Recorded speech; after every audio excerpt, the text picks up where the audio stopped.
Hey, Paul. Hey Fab, how are you? I'm great. Yourself? Good, good. Cool. I'm actually excited about this episode because I had kind of had a. I know you suggested the topic, but I kind of had a similar idea in mind. Well, we don't have an official title for this yet.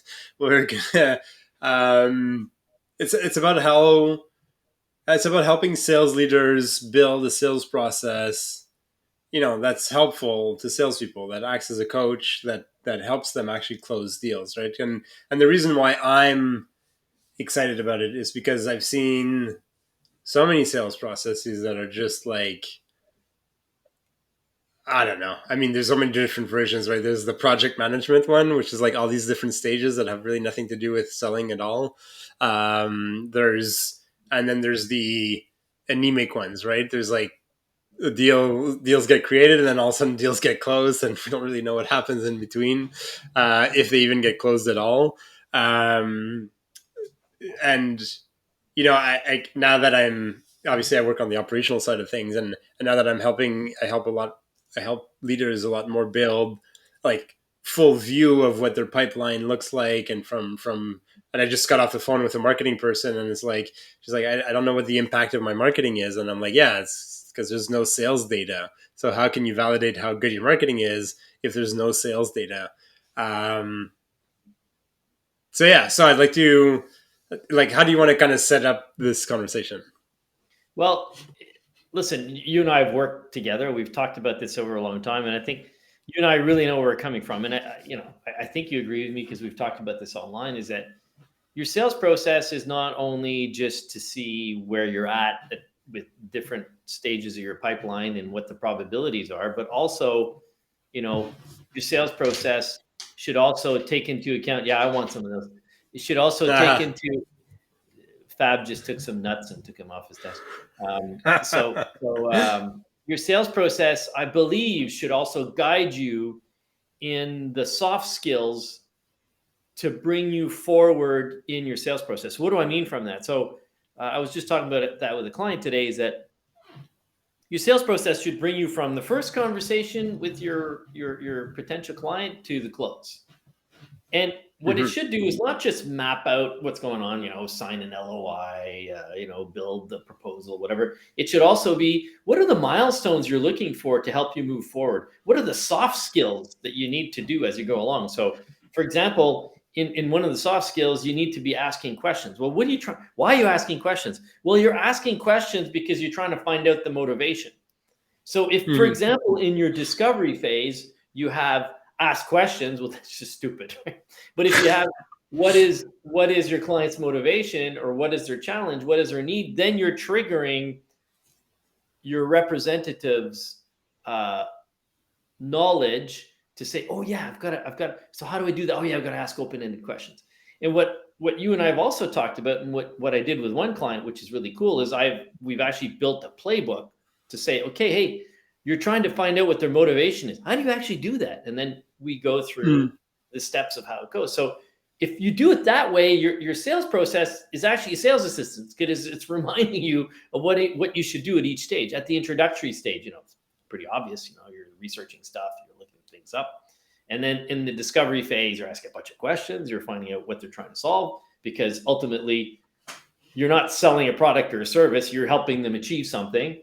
Then you're confirming that, then you're proposing, then you're closing. But along those lines, there's a lot of hard things that you need to do, and there's not hard things. There's milestones that you're trying to achieve, um, to enable everything to move forward. And then, of course, if you're a sales leader, you want to see, well, how much do I have in my introductory stage? How many leads do I have? How many contacts do I have? How many of those are converting to potential projects or deals? How many of those deals are moving through? So that's all very interesting, and that's how most people use a pipeline. But your pipeline should also be um, your pipeline should also be helping your representatives move forward. Yeah. Uh, I know I'm preaching. I'm preaching to the converted, or the Yeah. or preaching to the choir, but what would you add to that? Because I know we've often had this discussion, and we've often found the same frustration. My hair's all pulled out already. So, how do we get our clients to actually do this? So, I don't know. Maybe that's the Yeah, question. and I guess it's a good segue, right? And you mentioned sales leaders. I mean, let's talk a bit about what a sales leader should do, and maybe one way we can approach it is like some of the pitfalls that we've seen. Um, like I said, I mean, for me, the biggest pitfall, if I try to bring it very high level, is that the sales leader themselves don't believe in the sales process. And I usually find that when there's a lot of very senior salespeople on the team, right, where they're like, well, we know how to close deals, right? And so for them, they don't see the CRM as a value added. They start seeing the CRM as a value added when they're like, oh wait, like, and again, I'm talking about senior, like more senior sales leaders or salespeople, but oh wait, I can track all my conversations. Yeah, it's true. I can go back to a conversation that we had like 6 months ago. Like they'll see value there, but they don't see it as a way of helping them close the system. Mhm. So I think the biggest pitfall I see, well, not the biggest, but one of the biggest, is that the sales leaders themselves don't believe in the value of a sale, and so Well, they'll do things like yeah, sales process, send proposal, sign quote, negotiate, whatever those deals, whatever the stages are.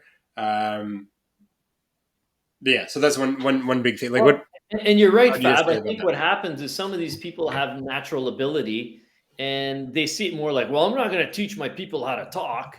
Well, Yeah, yeah, you are. And I'm not going to tell them what that means. Yeah, they should have the similar semantics.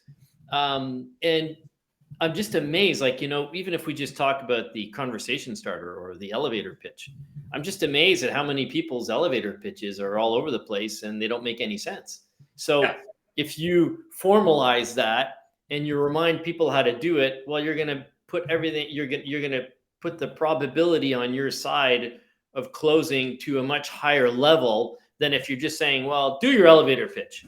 yeah, So that's the kind of thing that I try to do, and I'm just amazed. I'm still amazed, years in, how many people don't have a concrete or mapped out elevator pitch. They just sort of go as they go along. And I want a little sideline here, tiny tangent on that. Someone last weekend, I went to dinner last Friday with some new friends, and I was totally out of the business setting. I was more in a personal setting.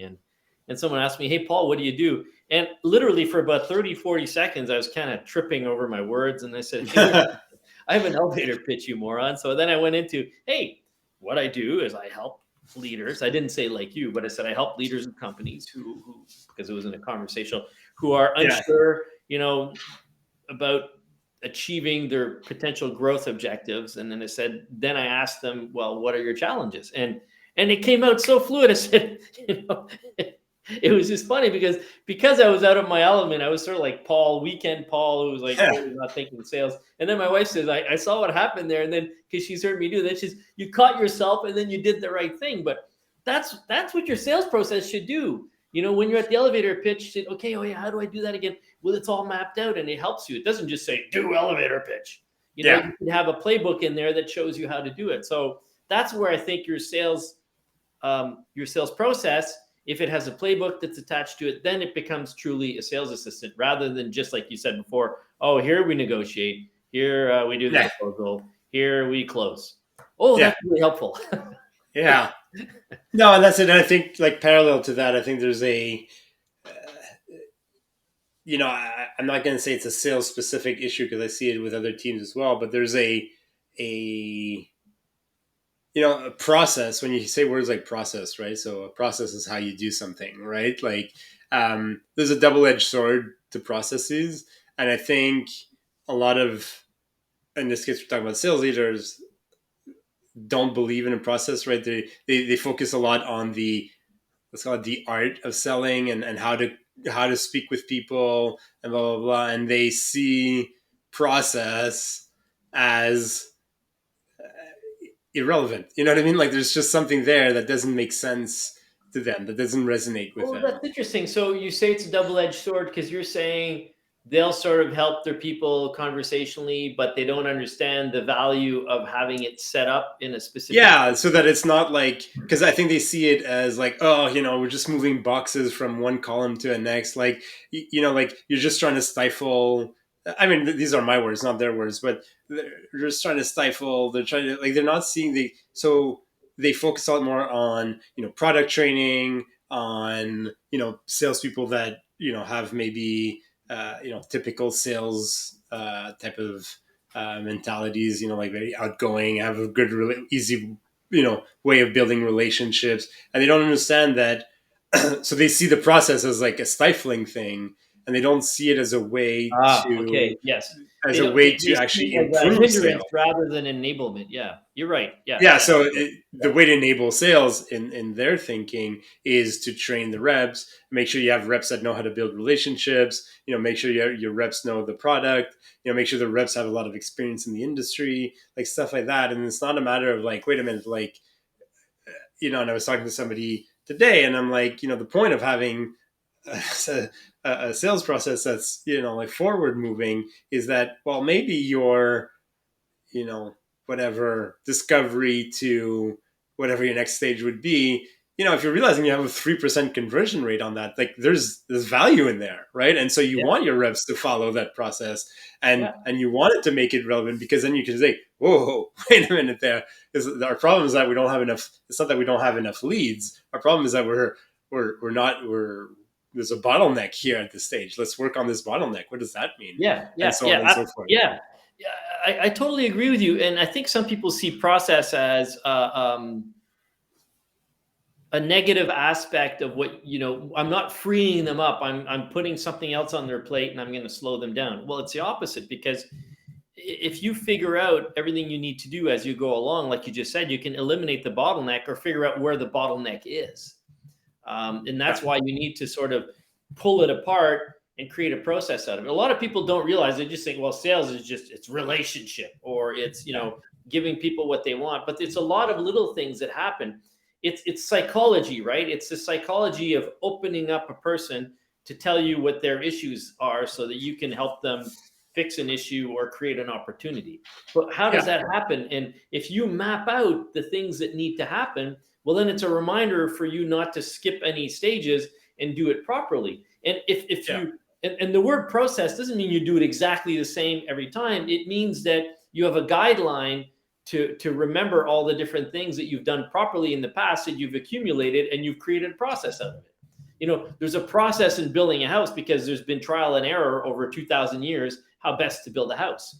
So, mm, they're not just inventing it to make it complicated. They're doing it so that you do it as efficiently as possible. Well, it's the same thing in sales. yeah. And I really like what you said. It doesn't mean that you do it the same each time. It just means that you have guidelines, on like on information that you're looking for, right? And yeah, maybe some information is much more tactical, but overall, like, and these are the things we've talked about, like, their pains and the impact it's having on the business, and et cetera, et cetera. And and I know we've had the discussion where we slightly disagreed. Like it is a time thing, right? Like if for somebody, it takes you 6 meetings to get that same information, and some the other person, it takes you one meeting because they're open and their impact is immediate and they have a challenge right now. Uh, so the amount of time it takes you to gather that information can vary from one opportunity to the next. Did I disagree with you on that? Because I take that back if I did. No, we didn't disagree on me on that. I think it's the way I had worded it, where it's like it's less of a moment in time. We're doing discovery now. It's more of and I think you're like, no, well, no. Then there is a discovery moment in the sales process, and then my mind was more like, well, we could stretch it out in a way over the sales process, right? There's some elements that, Oh, okay, yeah. yeah, You're always for sure, because if you can always be discovering new things, because the client's not going to do a whole brain dump on you at one point, but later on they could bring you down a road that you hadn't gone down before, and then you say, oh, hold on, then you're going back into discovery process and say, well, hey, tell me more about that. No, yeah. absolutely, yeah.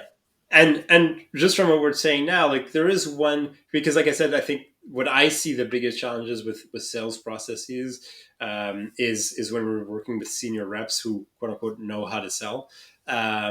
Is one thing that I really find could be useful with the sales process is, there are opportunities. There's some people that are good at buying, right?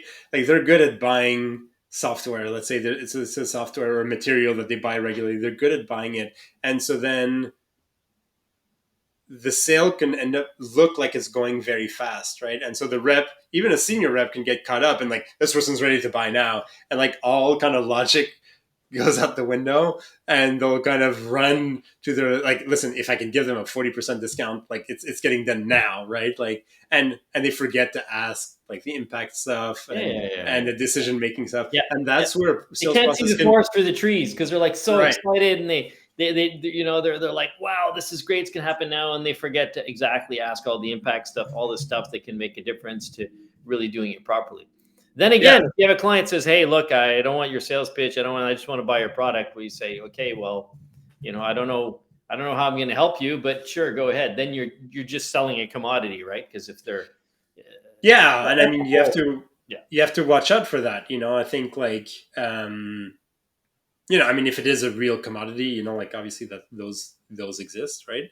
But I think you have to watch out for that because somebody who just wants that. Like I remember once somebody wrote to me saying like, "How much you charge for an audit?" Like here's what I'm looking for. You should have enough information. And I was like, "Oh, hold on, let's talk and this and that." And in the process of talking, we realized like we just weren't a good fit for each other.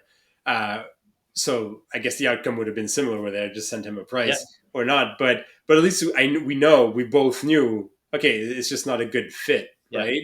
And so that's what a sales process does, is it kind of reminds you like, wait, these are the critical 5 to 10 elements that we need to understand before we can move forward with selling, yeah, right? So it's not because the prospect's excited that we have to like forget everything, right? Because I mean, it's funny because at the beginning I said like, yeah, usually the challenge with a lot of sales processes is with senior teams, but it's usually with the senior teams that I see these very stale pipelines, where this opportunity that's been open for like 3 years that hasn't yeah, moved forward, and it's still kind of like in a maybe status, like maybe it's still gonna happen. I'm still hopeful for that one, and like so I think that's where the key benefit is for a senior salesperson, is like less maybe teaching you how to do the discovery because you've probably done a lot in your career, but it's more about reminding you, wait a minute, like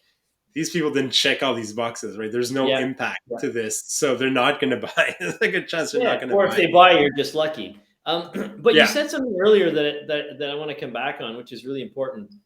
If your sales process is set up properly in your CRM, and let's just talk now about the sales assistant aspect of it. It's a reminder of the tactical things that you need to find out to help you move it forward, and yeah, that's where I see it as a sales assistant.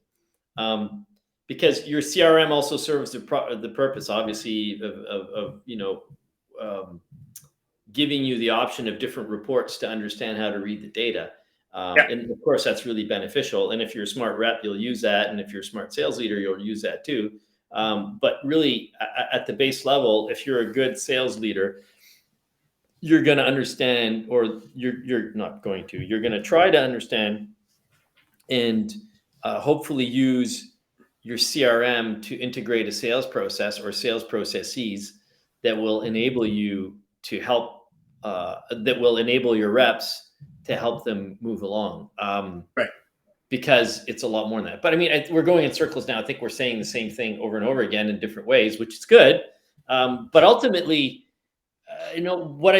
what I notice when I talk to people is that process means, like you said earlier, process can be like a dirty word to some people. But if your Yeah, process helps you be tactical, that's how I don't want to say win over, but that's how I convince my clients to say, no, your sales process is to help you be tactical. It's not just some elusive thing that you're doing. It's really the process of doing things. And there's a yeah, lot of processes in our life. There's a process to start your car. There's a process to getting to work. You don't have to write them down because they're memorized in your head. But in sales, if you write them down, it can be very complex. It can last years and years, and that's where it can help you move forward.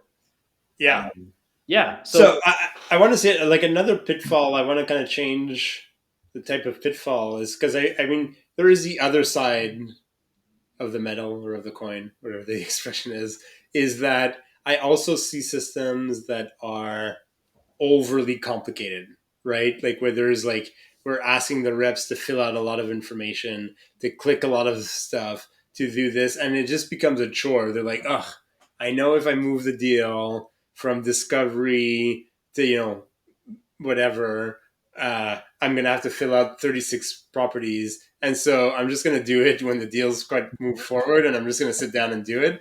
Um, and so I think that is a very dangerous, especially with I don't know if especially, but definitely with some of the modern CRMs, and I'll include HubSpot in that, where it's actually easy to add in a lot of personalization and yeah, adding properties and stuff like that, and it's easy to just be like, oh, we'll just ask them to fill this out, and oh, we'll just ask them to fill this out, and oh, we'll just so then they're moving a deal from stage one to stage two, and then they have this pop up of like 15 properties to fill out, and they're like, ah, and I mean, I could even say just for myself, right? Like, uh, I've had done that in the past, and I'm like, oh man, I'm not gonna move this deal forward because it's just I know it's gonna pop me up like too many questions. So I've simplified it since, but that's also important. Like, while even though your sales is complex, and even though there's a lot of information to pick, like you still need to be very mindful of the user experience. User being your sales, oh, your sales reps I experience. totally agree. We're talking about the sales process here at a high level, but I don't know if there's any better word than the process of filling in your sales process. Yeah, So you're right, and that's where I say to people, you should have as many tick boxes as possible. yeah, So if there's a lot of things, it's more of a reminder. Oh, did I find out the impact of motivation? Okay, yes. Did I yeah, find out the impact of needs? Yes. Okay, boom, boom. And then you might have one word, need, or you might even have a drop. You might have a drop menu, but you don't want it to take 15 minutes. I agree, because then you're yeah. just taking valuable selling time out of it. So it needs to be your sales process has to have a fluid process. Yeah, yeah, that's it. And there's a way of updating it, and that's when we were talking about, just before, like how a discovery, for example, can happen over multiple periods of time. Like maybe there's, what, like we need to absolutely make sure before we send a proposal. Here's the information we know, but I'm not going to ask you all before you move to the proposal stage. I'll maybe ask it throughout the process so that you are yeah, you're not over, you're not intimidated, and you're like, Yeah, oh gosh, I'm yeah. gonna have to move this forward, Yeah, and I yeah, I I, I entirely and totally agree. So there's it's an art and a science to build to integrate a good sales process, because you're right, it can easily get overwhelming and burdenful rather than helpful, and it can also be too light and fluffy that it doesn't have any value, right? So there's a balance, and that's why they need experts like you and I to help them do that. like, Shameless plug. yeah, but I think it's also on like the sales leader's responsibility to track the data that they need. Yes, there's the information that you mentioned earlier, like the conversion rates and how many deals do we have in each stage, and what's my weighted pipeline, but finding ways to and talk to your reps, like what's why, what's the challenge, like what's not working, like is this information make sense, and you have to definitely ask open-ended question for your reps too, because reps also get, and every human being gets comfortable with inefficient processes quite quite I agree. quite rapidly, right? Yeah. Like, oh, he's like, oh yeah, I just fill it out like on Friday. I do that, and you're like, but wait, if they're doing it every Friday, and I know that last Friday was a long weekend, so they clearly didn't do that. I mean, in your mind, you can start seeing, oh wait, my data is not up to par But in my that's why, CRM. let's use HubSpot here as an example.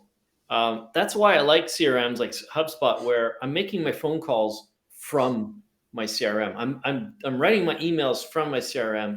There's a lot of steps that make it as easy as possible, so that I'm creating notes, so that ultimately, if I'm working and living in my CRM, it becomes a lot easier. And the questions that I'm asking myself, or the milestones, should be helping me move it forward, right? Mm, And it should be like, oh, I'm moving it to the next stage, but why am I moving it to the next stage? Oh, I didn't find this, this, and this out. So it's actually going to bring down my probability of selling, because I know Yeah. these are things that help me. So your team has to be convinced that what they need to do in the sales process, the tactical stuff, helps them sell. If they don't, well, then you have a whole other problem. You have to train them, role play with them, whatever it is, to make them understand that these are things that help them move forward. Because Yeah. it's like, we've seen this before. The lazy sales rep that just says, "Oh yeah, I'm actually in this stage," and they leave it in proposal for 6 months or whatever it might be. And then, oh yeah, what's happening with that deal? I don't know. It's like, well, then why is it there? I actually, I don't know if you agree with me, but in certain cases, I encourage people to have a hibernation or a nurturing mode. Because if it's a long, slow, boring sales cycle that you've just sort of lost hope on, and you say, well, look, this guy is a potential, but they're not going to make a decision for 2 years. Well, you can leave it in discovery or whatever and pending for 2 years, but then I suggest put it in nurturing and put yourself a note. Say, look, something big's going to happen in 2 years. I'm going to come back to it. Don't dump it and scrap it. Leave it in it. But that's where your CRM, the process in your CRM, has to reflect logically what you need to do, but what's going to help your reps close. So how would Yeah. we wrap this up? Because we could go on forever, you and I. Yeah, I mean, I'll just touch on. I'm not personally not a big fan of the hibernation style stage. Like, I Oh, find it's. Um, I've just seen a lot of people, a lot of reps sort of move it to hibernation instead of lost because they're just like it looks nicer on their pipeline to be like I didn't actually lose the deal. It's just not going to move forward. Um, and so what I normally try to do with reps or sales leaders, like teaching them on how to set reminder tasks and how to create views in their CRM to like companies that they need to revisit in a year or 2 years and stuff like that. So I just find it ends up screwing up some of the sales data because they have okay. and if I look, I've seen sales pipeline like that, and it's like you have like 6 lost deals and 43 deals in pending or hibernation, and it's just like it's clear that the rep was just yeah, they didn't say no, so it's not lost, and I'm like Yeah, but if they didn't, if they, so the only reason I think something goes in hibernation is if you hear something from your client like, "Hey, look, I'm interested in this. We want to go ahead, but we have priority 6, and we have to build the warehouse first. So we're not going to talk about this for another year." Well, yeah, I don't want it to stay in the proposal phase for a year. no, It's going to wreck my numbers, and it's really not lost. So I agree with you. If you have a hibernation stage, you can't just stick it there and have it. You need to have a stage where things can stay in a long term or nurturing stage if it truly is in nurture mode. But you better have a damn good reason for putting it there. It's not just like, is it really lost, Paul? Did you lose this, or are you just putting it in hibernation because you're afraid to face the facts? So, that's funny.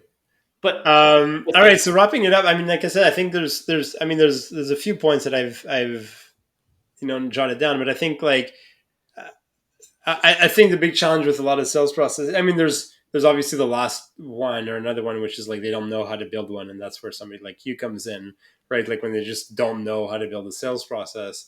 That's another one. But otherwise, I would say like the two big pain points or issues that we've seen are when they like sales leaders don't actually believe in it in some way, shape, or form. They don't see the value in it. They don't see. yep, They think it's stifling. Like those are all the same version of like they don't believe in it. And the other one is they've made it too complicated, right? Like yeah, it's too complex. They've seen a blog post somewhere about the medic sales process, and then they've tried to implement it, and it's all hyper complex, and they realize that maybe that process doesn't work for them or that methodology doesn't work for them or anyway, and so reps don't use it, right? It's just there's yeah, too much complexity to that sales process, and it borderlines like a project management tool as opposed to like a sales process. So those are the two big ones. I mean, like I said, the third one is just they don't know how to do it, and they've never gotten around to finding somebody who can help them build it. But those are the top three okay. things that I would look at in terms of like making your sales process. Like if you feel it's not helpful, you know, it is helpful. It's just a matter of billing it properly. If it's too complicated, it is helpful. You just need to streamline it. People can help you with that. And if you just don't know where to start, there's people that Yeah, can help you I with mean, you're right. that. Those are the three possibilities. I mean, um, It's hard though, because I mean, just one last thing I'll close on is a Yep. lot of people fall into sales and grow into sales, and it's not something they learn. So I think if you take the time to understand the science of sales, Yeah. um, then you'll be much better at building a sales process. And there is a science behind sales. Yeah. It's psychology. It's the science of psychology. Art isn't it's a psychology of human beings. And if you take the time to understand that, you can map out your process much more intelligently. Anyways, it Cool. was a great one. Yes, it was fun. Thanks for encouraging me to do it You're on very a welcome. late Friday afternoon. Yes. All right, Paul, this was fun. Thank you. We'll talk to you next week. Yeah. See you next week. Bye bye, Thanks, everyone. everybody. Bye Bye. bye.